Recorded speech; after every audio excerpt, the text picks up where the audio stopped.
On a day of torrential rain, hundreds of muscular men carried a box containing a boy named Yukido, the son of the cult leader.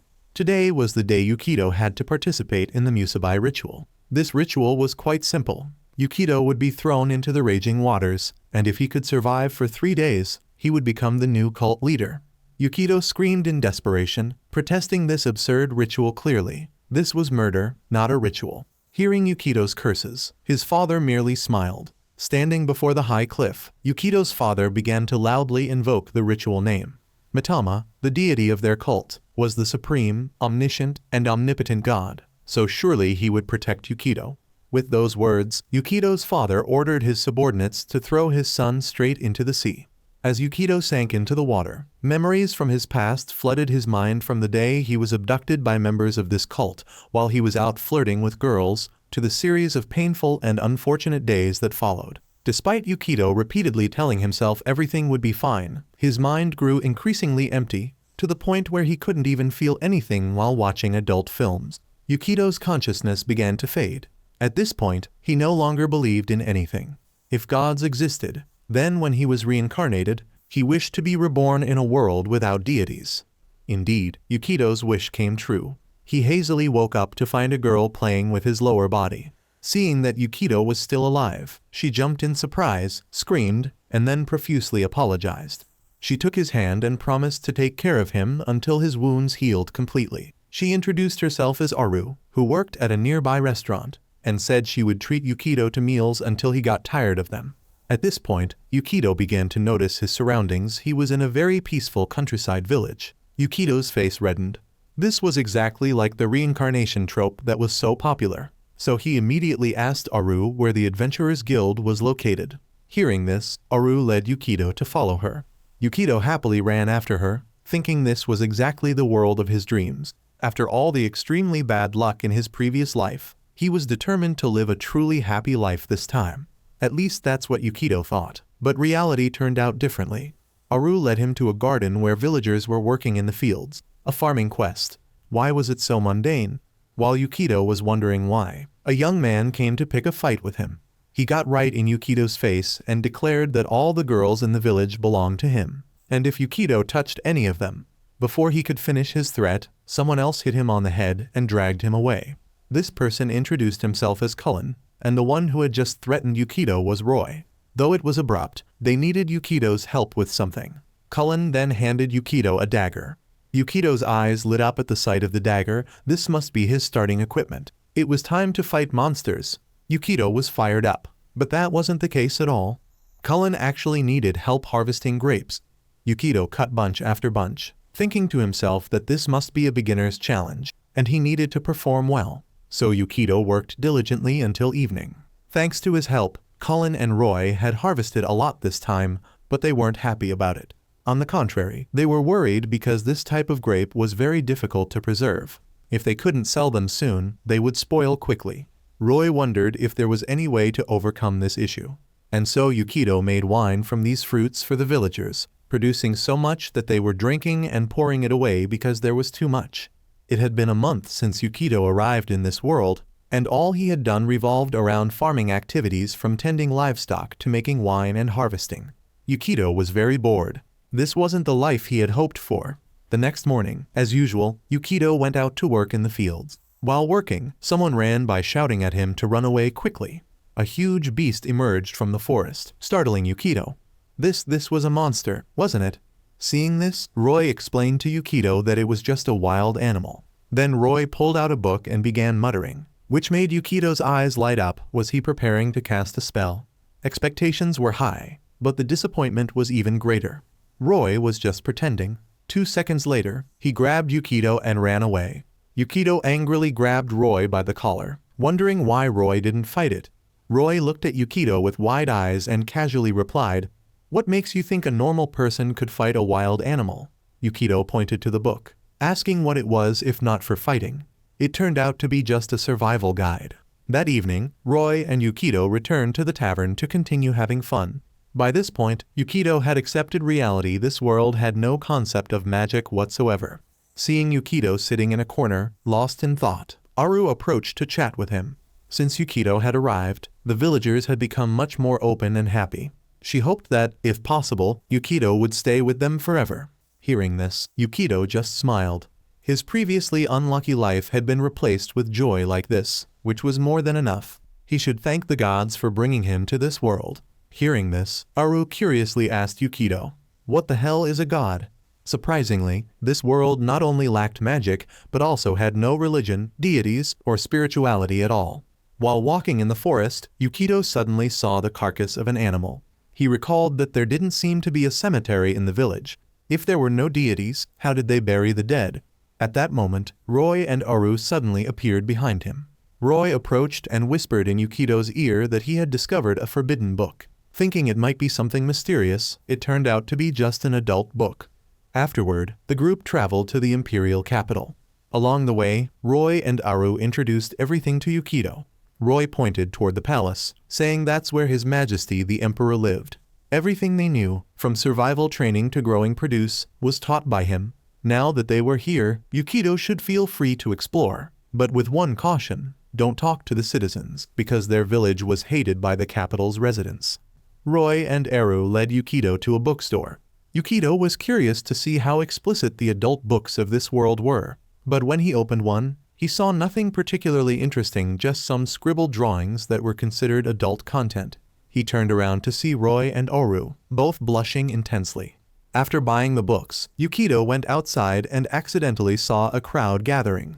He curiously squeezed in to see, and the scene before his eyes made him freeze. A line of people taking poison to commit suicide. Aru appeared and pulled Yukido away while he was still confused about what was happening. Aru explained that it was the Emperor's end-of-life policy. Everyone in the kingdom had to follow this system. But Yukido shouldn't worry because their village didn't have to comply. That night, while Yukido was sleeping, Aru somehow snuck under his blanket. She had studied the adult book from earlier very carefully. It taught many ways to make men healthier, and she wanted to practice on Yukido. After a while, Aru calmed down and apologized to Yukido.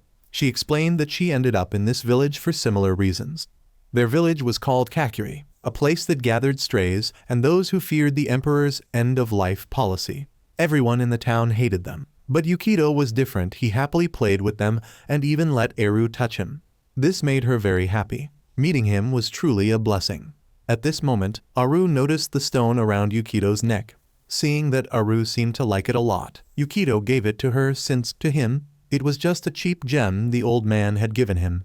The next morning, Yukido woke up and went downstairs to the restaurant, but no one was there. He opened the door and found Roy lying there, covered in wounds. Yukido hurriedly helped his friend up and asked what happened. Roy burst into tears and explained the situation. Their village was a gathering place for the discarded. Today was the day when Aru and Shiru would be forced to end their lives. They had already been taken away by the army. Yukido gritted his teeth, put Roy down, and jumped onto a horse-drawn carriage with Cullen, rushing to the imperial capital. By this time, Shiru was already gone, and Aru was preparing to accept her death sentence. Yukido rushed down to attack the soldiers. He turned to look at Shiru's body and angrily shouted, "If they fear death, what right do they have to force others to die like this?" Hearing this, the captain of the guard drew his sword to block Yukido, saying that as citizens of the holy city, they must obey the Emperor's orders. If Yukido dared to interfere, he would also die. He struck Yukido once, and then Aru suffered a similar fate. Watching Aru fall, Yukido's eyes turned white as he crawled toward her. At this moment, the old man's words echoed in his mind, "God Matama will protect you." But shouldn't a god protect good people like these? Yukido gripped the necklace tightly, and immediately, a blinding light shot straight into the sky. From the clouds, a small girl flew down and grabbed Yukido. Seeing Yukido pale-faced and covered in wounds, the girl angrily killed all the guards in the area, then used her power to bring Yukido and Aru back to life. Aru crawled up, confused, not understanding what was happening. She turned to see the small girl now sitting on Yukido's head. The girl introduced herself as Matama, Yukido's deity. Afterward, Matama spun around boastfully, saying that she had initially only intended to save Yukido. But since it had been a long time since she'd used her powers, she accidentally saved everyone here.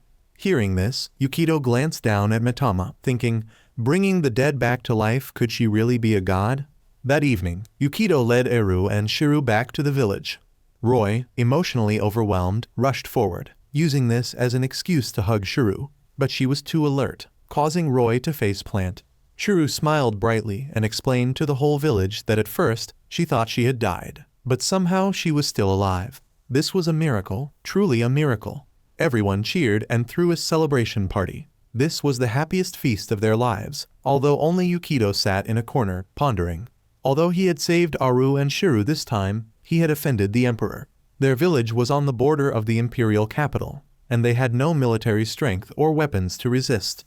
The only option now was to rely on Matama. Seeing Yukido looking so gloomy, Roy came over to ask what was wrong. But before Yukido could answer, Roy had already poured a cup of wine on his face. Meanwhile, in the girl's room, Aru was struggling to dress Matama, who absolutely refused and tried to escape. Being away from Yukido, even for a moment, was unbearable for the little girl. After a while, Aru finally caught Matama. Seeing Matama constantly calling for Yukido, Aru curiously asked about her relationship with him. Hearing this, Matama proudly declared that they had an eternal relationship, living together until the end of their lives. With those words, Aru collapsed according to Matama's explanation. Weren't they already committed to each other? Could it be that Yukido's preference was for small girls like Matama? Aru screamed, determined to find a way to make Yukido change his mind. At this moment, Matama suddenly approached and patted Aru's head. She had observed very carefully and noticed that the villagers were very fond of Yukido. If Yukido was loved, it made her happy too. She hoped they would continue to treat Yukido this way from now on. Downstairs at the tavern, Yukido went to find Cullen. There were still many things he didn't understand about this kingdom. What exactly was this end-of-life tradition? Cullen didn't know much about it either. He only knew that the system had been established thousands of years ago. While listening attentively, Matama rushed from behind and bumped into Yukido. From the left corner of the table, Roy's eyes were fixed on the little girl. "She's so beautiful," Roy exclaimed. He jumped up, grabbed Matama's hand, and proposed to her, only to be completely rejected by the little girl. After everyone left to play together, Yukido finally had time to sit alone and talk with Matama. He asked if her power could stand against an entire nation's army. Matama confidently said yes, all she needed to do was create a flood with a swirl, and she wanted to demonstrate it to Yukido right away. Matama ran to the table and used her power, creating a cup full of wine, which made Yukido freeze. No way, how could this small amount of water sweep away an entire kingdom? Matama was also confused. She drew a circle on the table, and a round zero appeared, making Matama panic and sweat. As a deity, she needed followers, and the more followers she had, the greater her power would be. But why didn't she have any followers now? Matama turned and grabbed Yukido by the collar, shaking him. She had used her power to save him, yet not even Yukido was her follower. Just then, a young man rushed in with news that the army had mobilized soldiers and was heading their way. Hearing this, everyone remained calm. Roy approached, put his arm around Yukido's shoulder, and declared, "It doesn't matter how many of them come, Yukido will definitely solve everything." Hearing this, Yukido just mumbled and walked away. He secluded himself in the bathtub, his hands trembling, not knowing what to do. Seeing that Yukido seemed unusual, Matama also sneaked in. Yukido then opened up to Matama, saying that because of him, the village would be targeted by the imperial capital. Seeing this, Matama advised Yukido to run away. Yukido immediately refused, saying he had run away too many times in his previous life. Now he would live true to himself. Yukido firmly turned to ask Matama if her power would increase when the number of followers increased. If so, he would create a deity and religion in this world. The first person they targeted was Roy, who became Matama's follower without much explanation needed. To face the imperial capital's army, Matama estimated they would need 10,000 followers. That would be enough for Matama to burn down an entire kingdom.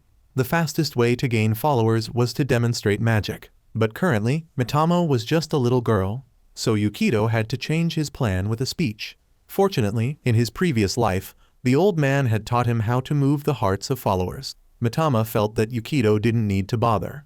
Although she currently had no power, she had lived for billions of years. With knowledge from that much time, she knew well how to move the hearts of followers. Then Yukido led Matama to give a speech. Standing on a rock, Matama began her prepared speech. But instead of profound knowledge, she just talked about Yukido's childhood stories. Frustrated by this, Yukido jumped up and covered Matama's mouth. This speech was enough. It was indeed his turn to do it. A while later, Yukido gathered everyone in the village. He had prepared an altar for Matama to sit on, which confused everyone. Yukido began his presentation, pointing to Matama and telling them she was a deity who blessed her followers. Knowing that just words wouldn't convince anyone, Yukido had prepared a blessing. He suddenly called Aru and asked if she was currently in a difficult relationship with someone. Aru jumped, embarrassed, and answered with her face turning red, wondering if Yukido had discovered her feelings for him. Of course, Yukido didn't know anything. This was completely a skill he had learned, a skill that fortune tellers often used, saying vague things that could apply to anyone. Everything was going according to plan when suddenly Matama spoke up, ruining everything. She pointed at Aru and began to guess her problems randomly, shocking her. After the speech, back at the tavern, Yukido slammed the table and complained that his deity was too stupid. Besides eating, she was useless. But this didn't make him give up. Yukido tried to come up with more tricks to attract followers, from performing magic tricks to appealing to them with cuteness. But no matter what they did, no one came to see them. Yukido sprawled on the table, very bored and not knowing what to do. Creating a cult was too difficult. His old man must have been very talented to create this cult. Not knowing what to do next, Aru came rushing in, making Yukido think the Imperial Army had arrived. But that wasn't it. Aru's dog, Kairu, had accidentally eaten poison and was about to die. Yukido wanted to quickly take it to a veterinarian, but Aru and Shiru just shook their heads. They were outcasts from the Imperial capital. No one would help them. That evening, as they were feeling sad, Yukido returned covered in dirt, holding a handful of grass. He used the grass to make an antidote for Kairu. This surprised Matama. Yukido's current behavior was completely different from before. Yukido didn't know why either. At that moment, he just didn't want the two sisters to be sad. Despite trying his best, Kairu still didn't make it. Aru burst into tears when suddenly Matama placed her hand on the table.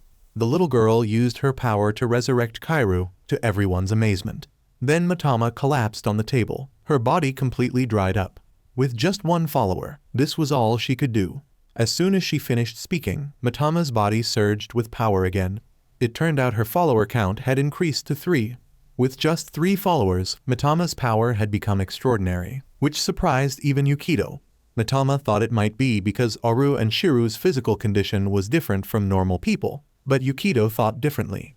Perhaps Matama's power increased based on how her followers believed in her. For example, Roy said he was a follower but was actually just simping for Matama, while Aru and Shiru had witnessed Matama's divine power firsthand, which was why they became followers. Matama excitedly pointed to Aru and Shiru, declaring that now that she had regained her power, she would fulfill their wishes. Aru had a wish to resurrect the people from the Imperial Army.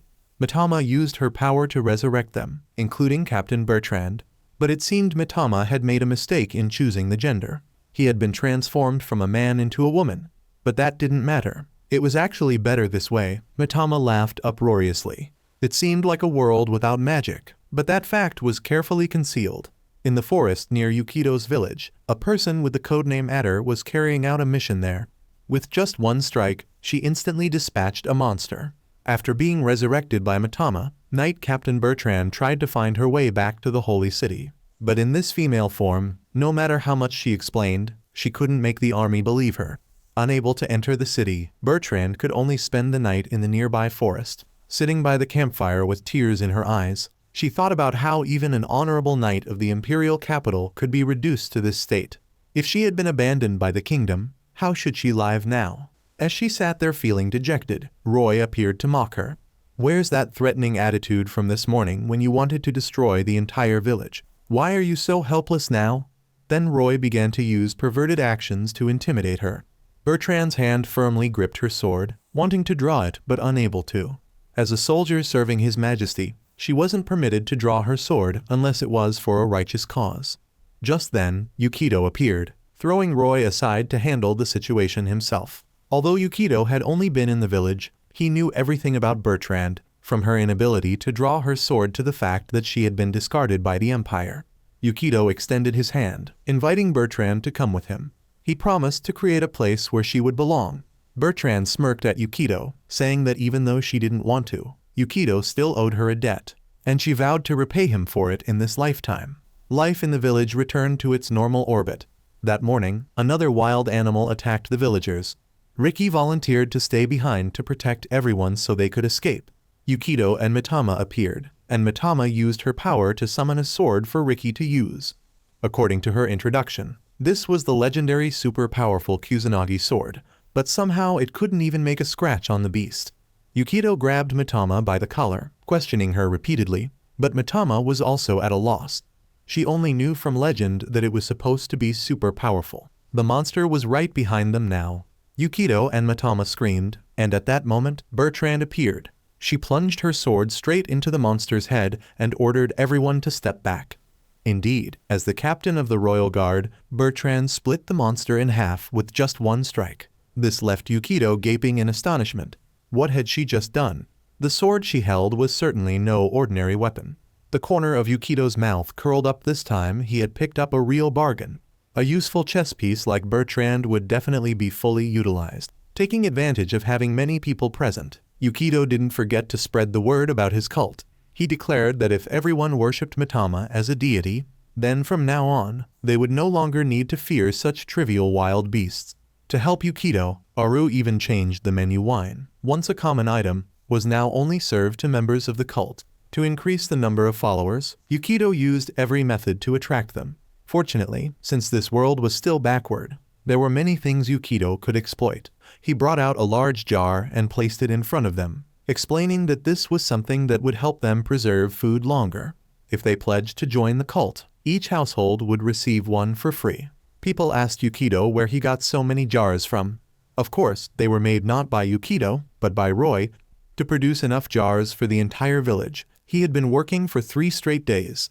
But all it took was one scolding from Matama, and Roy would resume working with fiery enthusiasm like a madman. That wasn't all. Yukido also made cookies to give to everyone who joined the cult. Thanks to his efforts, in just one day, Matama's followers increased to over 100 people. At first, it was truly difficult, but for Yukido, it had become much easier now.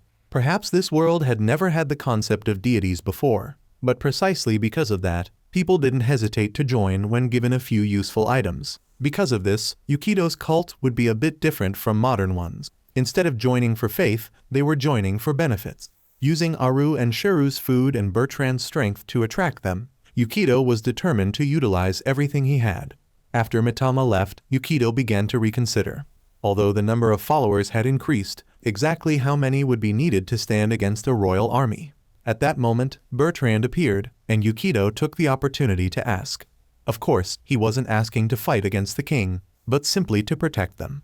Regarding this, Bertrand could only tell Yukido that he had made a very big mistake. The king's power didn't come from the army, but from a small group of soldiers who had been granted special powers by him. She had never seen them personally, but rumor had it they were all incredibly powerful, capable of blowing away a mountain in the blink of an eye. Meanwhile, Adder, under the king's orders, was already preparing to target the Kakuri village. After talking with Bertrand, Yukido rushed home to ask Matama if she could split a mountain in half. Matama proudly and confidently boasted that this was too simple. Give her 10,000 followers, and she could split 10 mountains. Hearing this, Yukido's face darkened. No good, she was too useless. He needed to find another way. So Yukido went to find Bertrand again, pushing her against a tree, making her face turn red. She thought Yukido was going to harass her, but that wasn't it. Yukido was just curious about Bertrand's sword. Earlier, he had seen Bertrand split a wild beast in half with this sword. What secret did it hold? There was a large rock in front of them. Bertrand stepped forward, drew her sword, and with just one stroke, easily split the large rock in half. Regarding the principle behind this sword, Bertrand was also clueless. Only certain positions in the army were granted such weapons by the king, and only he knew their power. The next morning, Shiru and Cullen were summoned by Yukido for a private meeting. Why only these two? Simply because they were the most intelligent among the followers.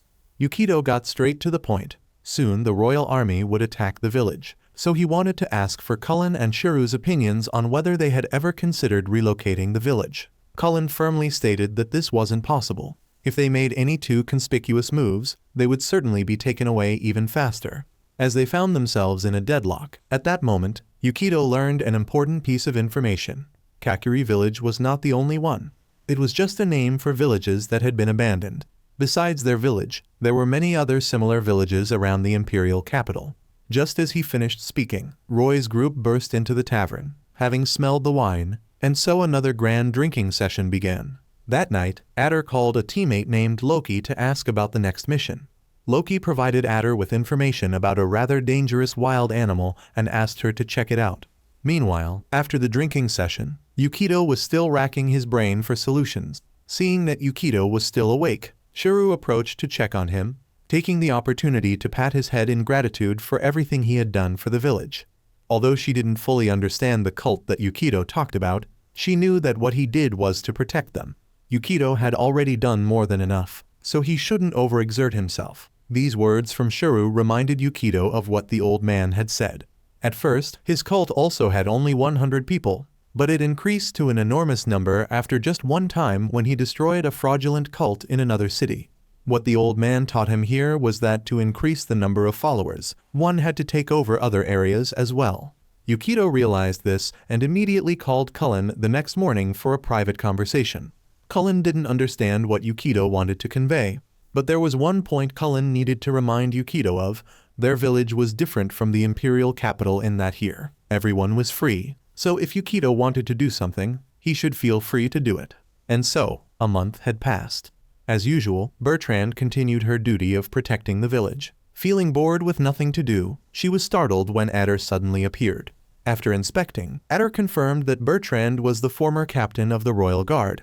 But given the reason for Bertrand's presence here, she immediately accused Bertrand of treason, beat her severely, and then dragged her deep into the forest. Adder didn't kill Bertrand immediately, wanting to know why Bertrand's gender had been changed first. At that moment, a scene before her shocked Adder the Kakuri village had changed dramatically. A meeting was being held with the participation of Cullen and Shuru. Yukido planned to gather about 10,000 more followers. They were intelligent people, so he called them there to discuss the plan. Regarding this, Cullen and Shuru were completely at a loss. Their village had only about 2,000 people. How could they possibly have enough people for Yukido's requirements? Yukido understood this and had already changed his plan. From now on, he would use everything at his disposal to create benefits for everyone, thereby attracting them to join the cult. In the field, Roy excitedly drove the harvester that Yukido had provided. With this tool, the farmer's harvesting speed increased many times over, which amazed everyone who witnessed it. In front of them, Yukido immediately informed them that this was a tool created by the divine power of Lord Matama. If they believed in Lord Matama's power, they would be given this super tool. Having witnessed this firsthand, how could they not believe? Everyone shouted and competed to receive the tool.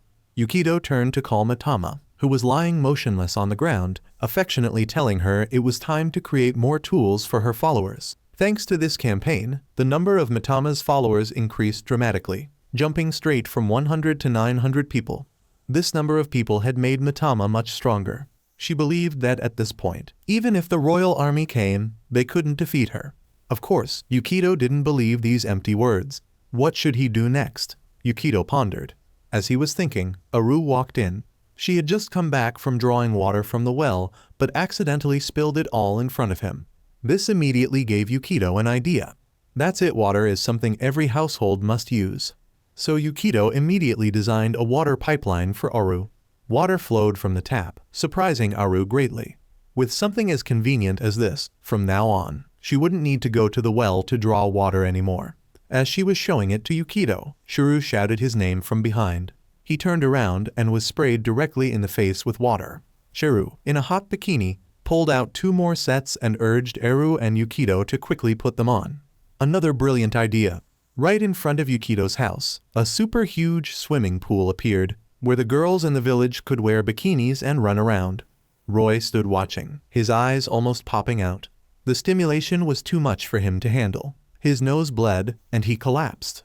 Aru had just changed into her bikini when Shuru pushed her in front of Yukido. Yukido remained as indifferent as always, complimenting Aru just for the sake of it, but it was enough to make Aru very happy. Meanwhile, Matama, her body completely dried up, emerged from the water, tugging at Yukido's pants and complaining. Although she was the goddess of the earth, and drawing underground water and building pipelines was something she did routinely, doing it for the entire village was still too exhausting. Yukido didn't bother to care because shortly after, Matama had fully recovered. The number of their followers once again surged, from 900 to now 1,600 people.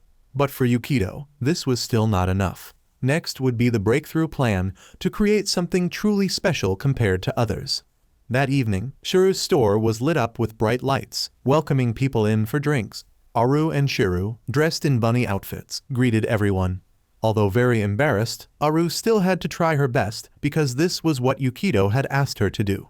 From the top of the hill, Yukido, Cullen, and Bertrand stood watching the panorama of the village. Electric lighting was the greatest invention in human history. They used it to conquer the night, and this was how Yukido showed his difference. Bertrand stood watching, completely stunned. This scene was truly difficult to describe in just a few words. Cullen also felt the same way this scene before them. Even the imperial capital couldn't have. At most, they would only light a few oil lamps. Hearing this, Bertrand furrowed her brow. How did Cullen understand so much about the imperial palace? Cullen smiled and told them everything. He had previously worked at the imperial palace. Cullen took off his shirt to show them there was no beheading mark. Cullen lived here simply because he liked freedom. Then Cullen turned to look at Matama. At first, Cullen thought he was quite peculiar, but now he found Matama even more peculiar, constantly talking about something called deities. On this occasion, Cullen wanted Yukido to explain more clearly what exactly this deity thing he mentioned was. Yukido explained it as simply as possible to both of them. Deities are entities that transcend human understanding, surpassing even the laws of nature. Hearing this, Bertrand spoke up, saying that according to Yukido's explanation, it sounded quite similar to the Emperor. Natural disasters, epidemics, wild beasts, there was nothing he didn't know about. In just one night, the number of Matama's followers had increased to 2,000 people. This meant that all the people in the village had been won over. Yukido was preparing for the next step when Roy came running in, reporting that Bertrand was being beaten up by a girl. On Bertrand's side, Adder was examining a water hose. She grabbed Bertrand's hair, demanding her to reveal everything these strange tools. Besides the Emperor or the Congress, no one else in the kingdom could make them. At that moment, a call came in. It was Loki asking about the situation. Adder reported everything. After listening, Loki reminded Adder of something from the past. There had once been an Archon who betrayed the Emperor. Currently, this Kakiri village seemed similar, so Adder should know what to do. Cutting off the call, Adder grabbed Bertrand. At first, she had intended to take Bertrand back to the kingdom for sentencing, but now it seemed she would have to use force to make Bertrand reveal the information. Matama suddenly appeared behind Adder and attacked. She pointed at Adder's face, declaring that she was a deity, and here she was the law, not any emperor. This made Adder furious, and she fired an energy beam at them. When the dust cleared, Matama wasn't scratched at all, which surprised Adder. One move was enough. Matama summoned tree people who rushed forward to attack Adder. Adder bent her back to defend herself. She cut down the tree people, but they continued to stand up and fight. They were in front, to the right, to the left, and behind her. Very quickly, she was controlled by Matama. Matama placed her hands on the ground and summoned 2 giant vines, striking Adder hard. It seemed like it was over, but that was just a greeting. Adder broke the vines and escaped. From her body radiated numerous strange hands, making Yukido sweat with worry. Matama had already used too much power and wanted to end it with one more strike. Matama summoned a 9-headed tree snake to attack Adder, but this time was completely different from before. With just one move, Adder destroyed Matama's attack. Back at the village, everyone gathered at Shiru's house. Everyone was worried, wondering if they would be safe staying there. Shiru was out of ideas. Yukido had ordered them not to go outside. Aru disagreed. Yukido was fighting to protect them. Although she couldn't do anything, she still wanted to be by his side, so she ran outside. By this time, Matama was on her knees, unable to believe that a deity like her had lost to a mere child. Yukido frantically shouted, begging Matama to hang on. Thanks to that, a bit of power returned. Matama decided to go all out, summoning all the primordial deities to face off against Adder, but it seemed to be a mistake. After seeing the current number of Matama's followers, they immediately returned. After a big explosion, Matama burst into tears, apologizing to Yukido for not being able to help him. Yukido hurriedly ran to embrace and protect the little girl. Aru and Shiru's group did the same. On Adder's side, after the previous attack, she was just as devastated. She was furious and gathered another energy ball, throwing it straight at the Kakiri village. Yukido could only watch helplessly as the village exploded before his eyes. Suddenly, a voice rang out, and the village was instantly completely restored.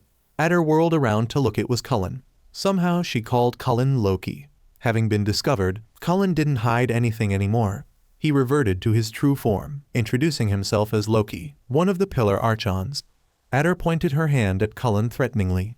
Just now, Cullen had dared to prevent her from attacking. Based on his next answer, she would decide his punishment.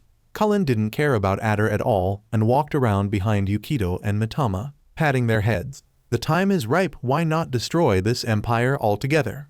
Yukido was startled by Cullen's statement. Clearly, he was on the Emperor's side, so how could he utter such words? Meanwhile, Adder had already gathered her energy. Anyone who dared to openly betray the Emperor must die. But before she could attack, Cullen had somehow moved behind her and stabbed Adder with one strike. It seemed like Adder was about to die, but somehow Cullen just needed to snap his fingers, and that wound disappeared. It turned out he had used his power on Adder, and that stab was just an illusion. Having finished, he turned to call Yukido, telling him to come to the Imperial Palace. Knowing he couldn't resist, Yukido reluctantly followed. Adder was also bound and brought along. Yukido followed him into the Grand Hall where the Emperor received audiences. As soon as she saw the Emperor, Adder rushed forward, kneeling down and begging for forgiveness for allowing these traitors to appear here. The Emperor pardoned Adder, saying this was completely within his expectations. Then he turned to address Yukido, mocking how Yukido's struggles to survive were truly amusing. Even while sitting in the palace, he still knew what Yukido was doing. This made Yukido break out in a cold sweat of fear. How on earth did the Emperor know about deities? Could he also be someone from another world? The Emperor continued his speech, letting Yukido know that he had seen many countries collapse due to the existence of deities. So in his empire, he had racked his brains to find ways to prevent such collapse by controlling the people properly and following regulations. Yukido was sweating profusely listening to this when suddenly a loud noise rang out. It was caused by Matama, who had just knocked over a pillar in the palace. Then Matama pointed toward the throne, saying that from the moment she stepped into this room, she had felt something strange. As soon as she finished speaking, the room instantly transformed. Yukido jumped in shock when the Emperor who had just been sitting in front of him had now changed into a dry skeleton. At this point, Cullen finally spoke up. Indeed, Matama was able to detect this. He stepped up to the throne, kicked away the skeleton, and sat down. As they had seen, the Emperor of this country had been dead for a long time. All the affairs of the Empire were operated from this room and this device. Since the Emperor's death, he had handed over the administrative power to Cullen. But even after such a long time, he still didn't understand the operating mechanism of this machine. Then he showed everything to Yukido, from information to operation methods. Everything in the Empire was handled by machines, yet the Empire still developed very prosperously. Who knows how long it had been, perhaps hundreds of years, that this country had been operating in this way. Seeing Yukido still looking confused, Matama laughed and explained to him. Yukido was truly clueless. This country had already faced extinction once tens of thousands of years ago. At that time, a group of people who considered themselves intelligent stood up and used their power once more to create a world that would never perish again. But because of this, their faith in the deities faded over time. Hearing this, Yukido quickly grabbed Matama and asked urgently, "What exactly was this world?" "What do you mean? Isn't it obvious? This is Earth, just in the future. You prayed to the deities to let you live in a world without gods, so Matama brought you here," she answered. Enough small talk. Cullen stepped down and told Matama it was time to destroy this room. If they did so, the end-of-life regime and all the rule of the Empire would be abolished. Adder firmly objected, but Cullen didn't care. He was tired. The ruler had been dead for a long time. Why should he remain loyal? At this moment, Yukido suddenly called out to Cullen, then unexpectedly kicked him. Cullen immediately drew his knife and rushed to attack Yukido. In an instant, Yukido had knocked Cullen to the ground and forced him to reveal his purpose. Yukido had observed very carefully earlier in this room. Archons like them couldn't use their powers. That's why Cullen needed Matama's power. For a long time, Cullen had been sick of the country's end-of-life regime. Even insects knew to flee when their lives were in danger. But why were the people in this kingdom so stupid as to accept it as a matter of course? Cullen wondered why they were like this. He went back to the room and checked the old documents of the king. only to discover that he had also once lived in a world where people worshipped deities, although at this point, Cullen had no idea what a deity was. Afterward, Cullen had disguised himself and infiltrated the Kakuri village to live there. This place was indeed very different from the imperial capital, where people could live freely in their own way. But there would also be a time when they must accept the duty to end their lives. Just when Cullen was racking his brains to find a solution, Yukido appeared, someone who constantly talked about incomprehensible things and used his knowledge to create objects that had never appeared in this world before. The climax was the day Yukido went to rescue Aru and Shuru. Cullen had witnessed with his own eyes the appearance of Matama, up to the day when Yukido summoned him and Shuru to discuss the doctrine for the cult. Simply put, the doctrine was the slogan of the cult that any follower who heard it must absolutely believe in. Being stuck not knowing what to propose, Cullen had given his own opinion, and the slogan for their doctrine was, "Live truly free." And so their doctrine was written on a flag by Yukido and hung up. "This is a brilliant idea," Yukido had said, patting Cullen's shoulder in thanks before leaving. At this point, Matama had run up to warn Cullen lightly, "Don't use your female form to seduce Yukido." This remark from Matama greatly surprised Cullen. That was also the moment he truly believed Matama was a deity, when she discovered his perfect disguise, something no one else could do. Back to the present, Cullen further informed Yukido that the Archons were created by the Emperor according to the model of the deities. Because of this, they could also increase their power when they had followers. This had been tested by Cullen in another Kakuri village. Adder still firmly opposed Cullen, so Cullen simply enlightened her. Among the Archons, Adder was the only one who objected. The rest had all agreed. It proved they were also tired of this regime. "Now, let's destroy this world to give birth to a world of deities, shall we?" Yukido sheathed his sword and stood up. "This idea is quite good. Let's just do it then." Yukido called for Matama to act, and so Matama used her power to destroy the imperial palace. From it grew a massive ancient tree. Yukido fully knew that when he had done this, soon the Archons would fight each other for power. But so what? They were just fakes, never comparable to the real Matama by his side. After finishing their business at the imperial capital, Yukido's group returned to the village for a grand celebration. Now they wouldn't have to worry about the army targeting them anymore, nor fear having to fulfill that end-of-life duty. Yukido stood to the side, complaining that everyone was too carefree. They didn't understand the current situation, which was even worse than before. At this point, Loki chimed in with Yukido, saying this was too similar to how they lived every day. Loki's appearance here made Yukido curious, and he turned to ask her. Loki just smiled and advised Yukido to care more about himself, because perhaps this would be the last time they could talk to each other like this. Moreover, she also wanted to have a farewell drink with her old teammates. At this moment, Roy, drunk as a skunk, came looking for Loki. He couldn't believe that the person who had once walked arm in arm with him was such a well-endowed woman. Roy moved closer, his hands trembling, wanting to touch Loki's chest. Somehow Loki actually guided Roy's hand to her chest and began to make strange noises. Roy's face turned red as he enjoyed it thoroughly. It seemed like Roy had received a big surprise, but that wasn't the case. It was just an illusion created by Loki. The person whose chest Roy was touching was actually Ricky. Loki burst out laughing with satisfaction, then turned to look at Yukido. Yukido's expression remained very serious. It seemed Yukido had already planned to prepare for confrontation with the Archon group. Matama jumped out in front of Loki and declared there was nothing to fear. Soon she would show these fake gods the power of a true deity. Only then did Yukido speak up to mock Matama. "You've already lost once, yet you can still talk so confidently." Hearing this, Matama hurriedly explained that it was just because her form wasn't stable at that time. She was certain she would win next time. Loki finished her last sip of wine, and it was time for her to leave. She gently reminded Yukido about Adder now that the imperial capital's machines had all been destroyed. She would no longer be able to use weapons. Yukido could deal with her however he wanted. Only now did Yukido respond to Loki's words. He didn't care what she or the next Archons would do. He simply wanted to protect this village. And if Loki truly intended to target it, Yukido would use any means necessary and would not go easy on her. Adder lay collapsed in a corner of the table, her mouth calling for the king, not knowing what to do next. At this moment, Aru appeared and offered her ice cream. Meanwhile, Loki, who was walking outside, was intercepted by Bertrand. Yukido might have the kindness to let her go, but Bertrand didn't. If Loki had any intention of targeting this village, they should settle it right now. Loki smiled and snapped her fingers, reverting Bertrand's body back to male form. While Bertrand was rejoicing, Loki snapped her fingers again, pulling Bertrand back to reality. Unlike Adder, she could still use her powers at will. If Bertrand really wanted to fight, he was certainly no match for her.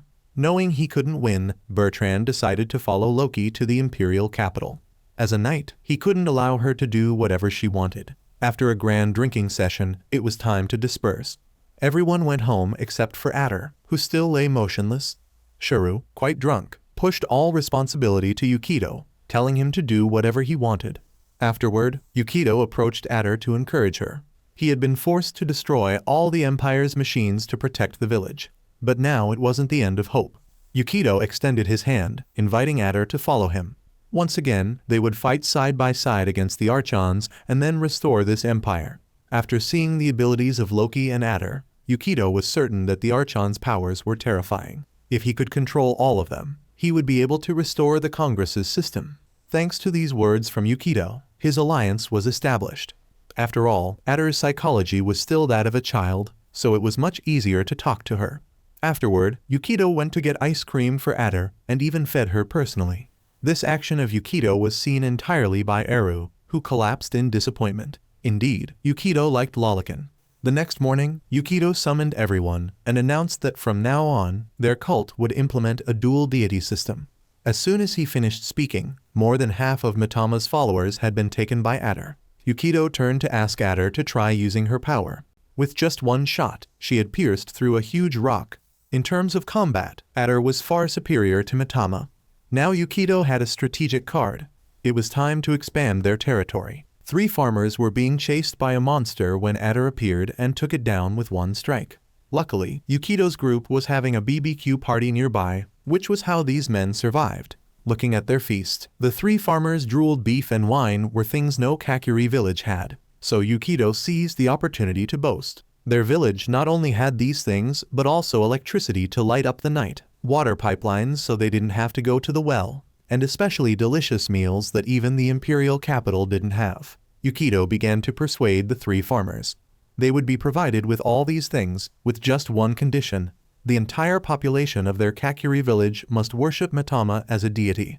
Thanks to this campaign, the number of Matama's followers had now increased to nearly 3,000 people. This was the 3rd Kakuri village they had conquered.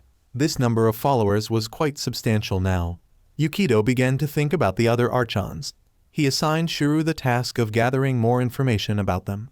Shuru brought him some papers. There was a rumor that recently, a girl named Daini, who claimed to be a deity, had appeared and, like them, was establishing a cult with a scale of 10,000 people. Yukido immediately turned to ask Adder if she knew any more information. Adder didn't know much, only that Daini had abilities related to love. Matama and Adder wanted to march out and destroy this cult right away, but Yukido held them back. There was a better way to destroy a cult, and that was to infiltrate it internally and take control from within. A meeting was held with the participation of Shuru, Roy, and Eru. Infiltrating was easy, but the difficulty was that they might be brainwashed. Because of this, they needed knowledge to resist that temptation. If Daini's power was related to love, then in today's training session, Yukido would teach the 3 of them about sex. After the lesson, only Roy and Eru followed Yukido. Shuru had excused herself early. Looking at her, she always seemed open. Yet when it came to these matters, she was too embarrassed and ran away. Very quickly, the group arrived at Daini's cult headquarters. The place was so dazzling that Yukido thought it was a love hotel. Just then, 2 girls came out after finishing their meal, and Yukido took the opportunity to ask them a few questions. So the group was led inside by a person named Rish, who appeared. This girl was the vice president of the association, so wherever she went, she attracted attention. At this moment, someone embarrassedly ran over to ask for advice. Yukido couldn't understand anything, but Roy and Aru found it very interesting. However, things were already not going smoothly. Due to regulations, they were only allowed to meet the cult leader as a male-female pair, so they would be divided into 2 pairs. Aru and Yukido would go in first. Matama and Roy waited in the next room. Yukido sat quietly on the mat, sweating, and gently reminded Aru to be careful. According to what he knew, Daini was a deity who liked to eat human flesh. He wondered what form she would take here. The door opened, and Yukido was quite surprised when the person who appeared was a very cute girl. Then Yukido asked Daini for permission to join the cult, and she immediately agreed before leaving. This was so smooth that it made Yukido very confused. But as soon as the room door closed, trouble began. Yukido's body heated up, and he was pinned to the ground by Aru, who demanded to have sex. Yukido tried to stay calm. Since arriving here, he had been very careful not to inhale or eat anything, so he certainly couldn't have been drugged with an aphrodisiac. Could this be Daini's power? Just as Yukido's mind was beginning to fade, a loud noise rang out. From the next room, Matama had kicked Roy's mouth through to this side. Matama ran over to tell Yukido that Roy had just tried to molest her. Too embarrassed, Roy had run away immediately. Outside, Daini came to meet Rish, delegating the management of the new disciples to her. Rish followed orders and came to the room to check the situation, accidentally witnessing firsthand Matama using her power to fix the wall she had just broken. Yukido was startled and hurriedly pressed Rish against the wall, threatening her not to reveal this. Somehow, just by touching her, Rish's face turned red, her hands and feet fumbled, and she said some misleading things before reaching climax. A while later, Rish regained consciousness to find herself tightly bound, lying on the ground. After learning that Matama was a deity, Rish immediately knelt down, begging Yukido's group to help her eradicate this evil cult. Bertrand followed Loki to the imperial capital. The place looked the same as before, but in reality, it wasn't. Loki pointed to an alley filled with the corpses of people who had died from illness. In the past, when the Congress still existed, they would handle the dead, but now it was completely different. No one cleaned up their bodies. The citizens continued to live their soulless lives out of habit. If this continued, the imperial capital would soon perish. This was why Loki decided to act. At this point, if she didn't act, she feared being outmaneuvered by the other Archons. Loki turned to Bertrand and created two illusions, one of Adder and one of Daini, then explained, not all Archons had combat abilities. They were divided into two types. The first type, like Adder, was destructive. The second type, like Loki and Daini, had the ability to transform and manipulate people's hearts. Although everyone was very powerful, Loki was still confident that she would be the last one to ascend to divinity. Back at Daini's cult, Roy was still trying to escape. Of course, the followers didn't give Roy a chance to escape. They caught him and brought him before the cult leader, Daini. Meanwhile, Rish was now obediently telling them everything. She had joined this cult only because of a misunderstanding. At first, she had just bought a few forbidden books to read to learn more about gender information. But somehow the villagers called her a sex maniac. Then somehow she became an elder in this association. In short, Rish wanted to cooperate with Yukido to destroy this evil cult. After hearing this, Yukido was still hesitant, not knowing if what she said was the truth. However, if they had someone helping from the inside, conquering this cult would be much easier. So Yukido agreed to cooperate with Rish. Very quickly, Aru and Rish became friends, exchanging information about the forbidden books. Suddenly, Matama screamed, startling Yukido. She cried, telling Yukido that the number of her followers was decreasing at a dizzying rate. Back at the Kakuri village, Ricky's group and the farmers worked together to tie up a wild beast. This one was much bigger than the previous ones. They had to struggle a lot to hold it for a few seconds, and then finally, their net was torn to shreds. Ricky turned to call loudly to Shuru that they could only hold it for this much time, but that was more than enough. It was time for Adder to take the stage. With just one energy blast, Adder blew away the forest beast, also clearing the mountain behind her. Shuru jumped forward to hug Adder in praise. Indeed, with little Adder here, they felt much more at ease. At this moment, Adder curiously asked Shuru why she didn't go with Yukido's group.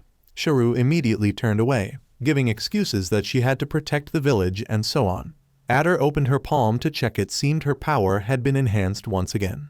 Meanwhile, Yukido's group, after deciding to form an alliance with Rish, was introduced by Rish to the people in the cult. Being newcomers, everyone looked at Yukido and Oru with interest, inviting them to practice with them. Of course, Rish had already chased all of them away. Then she turned to ask Yukido. Now that she had helped them successfully infiltrate the cult, the next step had to be planned by Yukido. Before that, Yukido needed to ask Rish a few things. What he needed to ask was about the cult leader Daini. Did she appear here frequently? Rish confirmed that she didn't, because this wasn't the only Daini cult. It had been established in many other villages as well. Today, Daini had appeared here, so from tomorrow, she would go to other villages. It was estimated that it would take about 1 to 2 weeks for Daini to return to this place. With this information, Yukido immediately came up with a brilliant idea. He turned to call Matama, only to see the little girl lying face down on the ground, complaining that the number of followers had decreased sharply. At first, it was 3,000 people, but now it was only 500. Yukido wasn't surprised at all. This was how the cult operated. Matama's absence from the village was the reason her followers had decreased.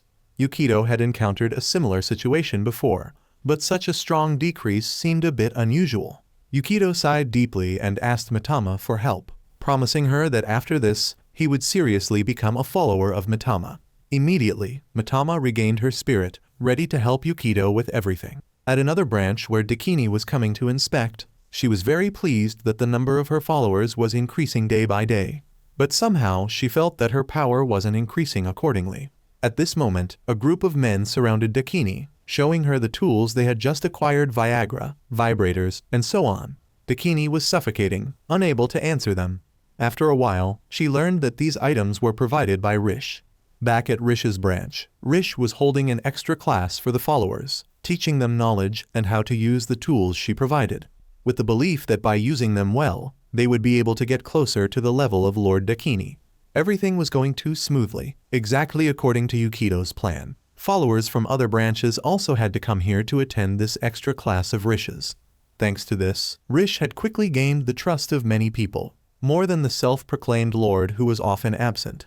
Yukido had to prepare very carefully before the number of Matama's followers decreased to 0. At this moment, Daini appeared, pressing Rish against the wall to question her.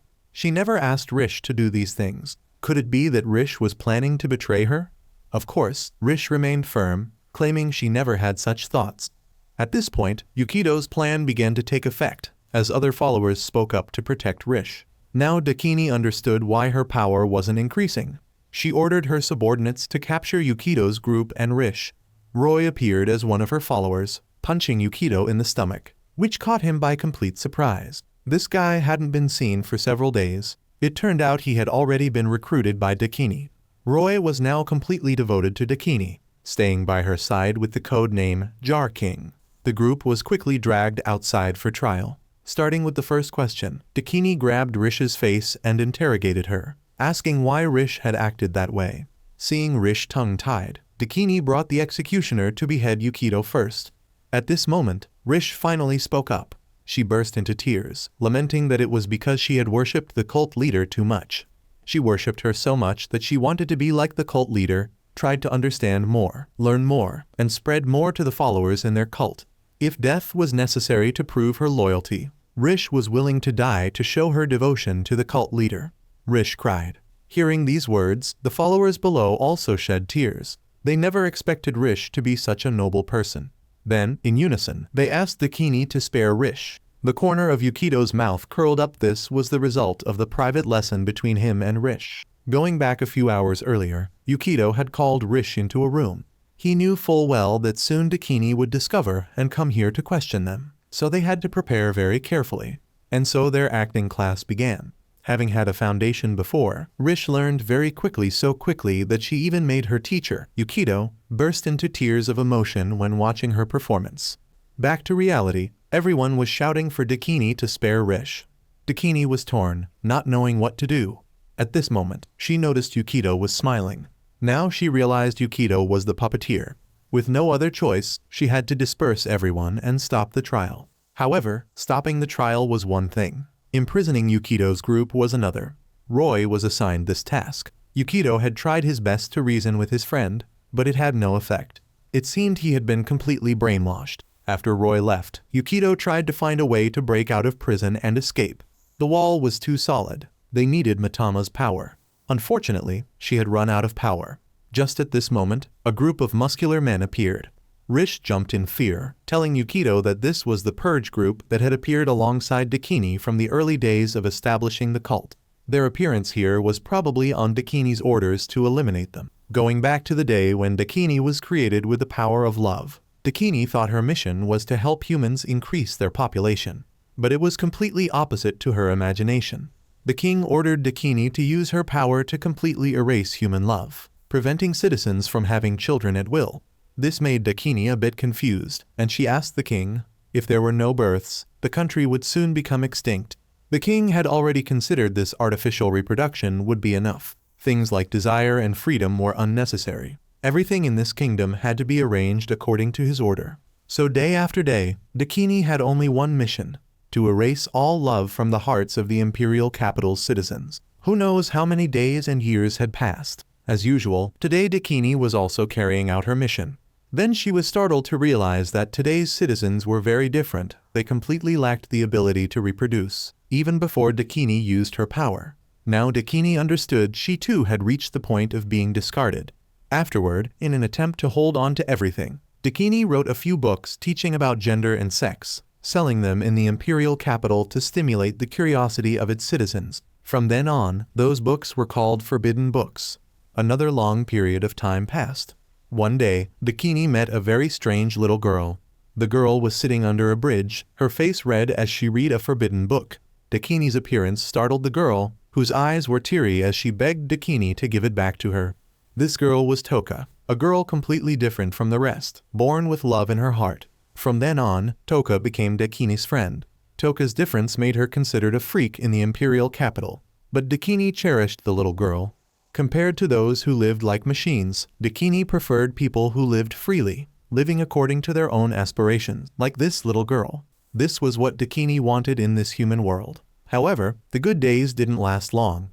Toka was banished to Kakuri, a village established to exile those who were peculiar and incompatible with the imperial capital's management. Daini thought it was a good place for Toka to live, but it wasn't. On a rainy day several years later, Daini saw Toka's corpse with her own eyes.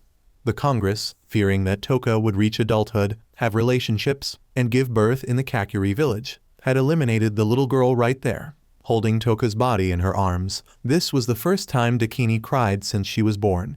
Now Daini decided to return this world to its original law, where humans could live freely, fall in love, form families, and have children. Daini vowed to make this happen at any cost. Back to Yukido's group, the purge men broke the iron bars and entered the prison. Yukido was sweating profusely, wondering what to do. Just at this moment, a loud explosion rang out. It was Adder and Shuru coming to rescue them. Matama, lying on the ground, still tried to turn and look at Adder, only to be greatly disappointed. The number of Adder's followers had now reached 6,000.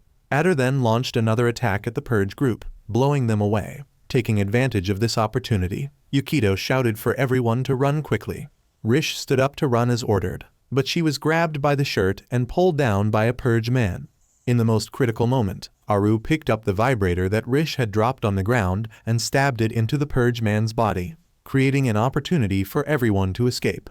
As they went, Matama complained to Yukido about where Adder's followers had come from. Now was the time for Yukido to explain the entire plan to everyone.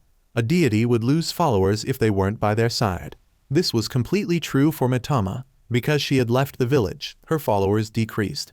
Those followers had all transferred to Adder's side, simply because she stayed behind to protect the village. Yukido's plan was divided into two steps. The first step was to infiltrate Daini's organization and reduce her fighting power. The next step was to concentrate all power on Adder, who was more combat-oriented than Matama. From the beginning, Yukido had aimed for a winning plan, which was to conquer Daini's cult by force. The group rushed into a room where Daini was already waiting to block their path. Only now did Daini realize that Yukido was the person Loki had mentioned. Yukido shouted, calling for everyone to prepare for Phase 2. Immediately, Adder appeared, shooting Daini straight into the wall, while Rish hugged Matama and left by another route. Adder stepped forward and declared to Daini that for daring to oppose the Congress and Emperor, she would have to face punishment. Despite being hit, Daini remained indifferent, as if nothing had happened, teasing Adder that the Congress and those things no longer existed. Then she tried to launch a sneak attack on Adder, but it failed. Being former teammates, Adder took pity and didn't kill Daini, only wanting to render her unable to resist them. This remark from Adder had touched Daini's pride. She unleashed her true power for Yukido's group to witness. There was one thing Yukido had miscalculated here. He had no idea how many followers Daini had. The number that appeared made Yukido freeze. 14,000, double the number of followers Adder currently had. Rish carried Matama away, explaining to her as they went that from now on, they had to act according to the plan Yukido had set out beforehand. Whether it would succeed or not depended entirely on Matama. Meanwhile, Yukido's group was currently in an extremely disadvantageous situation. Daini, riding on a giant skull, fired an energy beam at them. They were hit immediately, and a mark appeared on their stomachs. This was a mark that stimulated sexual instinct. Very quickly, Shiru and Eru lost their reason. They rushed forward to share the cake named Yukido. Even Adder couldn't resist this overwhelming power and crawled over, wanting to eat Yukido along with the sisters Eru. Yukido had tried his best, but it seemed not to work. His reason was fading. Just as Yukido was about to devour the 3 sweet water girls, a huge vine grew up from the ground, separating them all. It was Matama, the little girl, had returned. Behind Matama was Rish, and behind Rish was a group of followers. Rish began her admonition, enlightening the followers behind her. From now on, they would worship Matama as a deity, thanks to the love experience and sexual tools that Matama brought to them. The battle turned. The number of Daini's followers decreased dramatically. Those followers were transferred to Matama. In this situation, Daini was still very confident. Taking away followers, so what? You still can't win, she said. But as soon as she finished speaking, her skull immediately disappeared, along with the sexual marks on Yukido and the other 3. What the hell is happening? Daini was confused. Matama smirked. After all, how could a fake deity compare to a real deity like Matama? From the previous battle with Adder, she had realized some issues. Archons like Daini were just borrowing the power of a deity, acting cool like that, but in reality, Matama herself had to go meet the deity Daini, kowtowing and begging her to withdraw the power used by the Archons. Daini didn't believe it and rushed to attack Matama, but by now there was no chance anymore. Adder appeared to block the attack and counterattack. Knowing that she couldn't possibly match a combat-type Archon like Adder, Daini turned and ran, leaving Roy behind to block their way. Somehow, at this very moment, Roy turned and betrayed her. It turned out that while in prison, Yukido had slipped Roy a piece of paper, reminding him that in the most dangerous situation, it was the easiest time to win a girl's heart. After all, Matama was still a girl, which was why Roy decided to betray Daini. This was the end. Adder rushed forward and landed a strike right on Daini's mouth.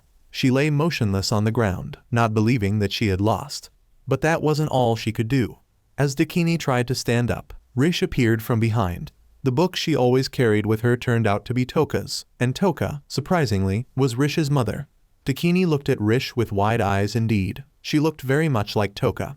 Then she remembered the day when the 2 of them sat together, and Toka had shared her wish with Daini.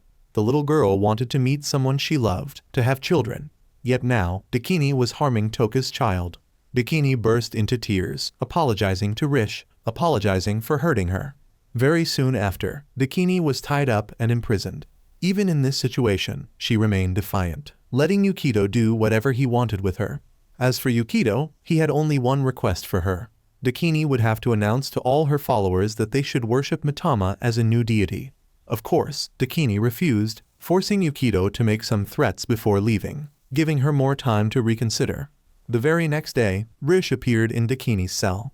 Somehow Rish had a rope in her hand, and Yukido was being controlled by her and dragged here. Moreover, Yukido had now been tamed by Rish, which greatly surprised Daini. Rish began to beat Yukido very brutally in front of Daini.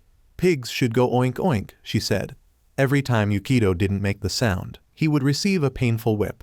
After torturing Yukido enough, Rish approached Daini and untied her.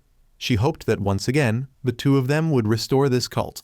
To do that, Daini needed to hand over all the followers she currently had to Rish. Rish vowed to lead them very strictly, once again bringing their cult to a new height. Daini was deeply moved by Rish's speech and nodded in agreement immediately, partly because she trusted Rish, as she was Toka's daughter, and partly because Rish acted too well. It turned out that after leaving the prison, Yukido had quickly called a meeting to discuss how to absorb all of her followers. Upon hearing this, Rish came up with a very unique idea. Before Yukido could understand what she meant, he had already been controlled and tied tightly to a table. The acting class began, with Yukido playing the role of a lustful pig, and Rish, Oru, and Shiru as the trainers. Thanks to that rehearsal, they completely fooled Daini. After finishing business at the cult, Yukido and the group set off back to the village. Matama checked her follower count and laughed out loud, boasting to Yukido that her followers had reached 10,000. Now she wouldn't lose to anyone anymore. Where did these followers come from? Of course, from Dakini's cult.